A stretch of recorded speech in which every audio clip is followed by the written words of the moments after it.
कौमी क्रिकेटर हैदर अली के खिलाफ क्रिमिनल केस के मामले पर मैनचेस्टर पुलिस का बयान सामने आ गया। गैर मुल्की खबर एजेंसी से बात करते हुए ग्रेटर मैनचेस्टर पुलिस के मुताबिक 4 अगस्त 2025 को ज्यादती की एक रिपोर्ट मौसूल हुई।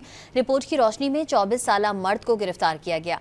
इल्जामात के मुताबिक ये वाकया बुध 23 जुलाई 2025 को मैनचेस्टर के एक मकाम पर पेश आया था। गिरफ्तार शख्स के बाद में मजीद तफ्तीश के लिए जमानत पर रिहा कर दिया गया।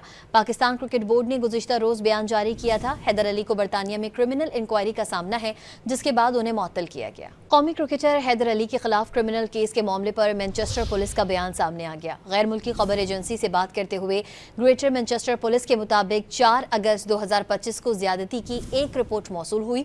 रिपोर्ट की रोशनी में 24 साला मर्द को गिरफ्तार किया गया। इल्जामात के मुताबिक ये वाकया बुध 23 जुलाई 2025 को मैनचेस्टर के एक मकाम पर पेश आया था। गिरफ्तार शख्स के बाद में मजीद तफ्तीश के लिए जमानत पर रिहा कर दिया गया।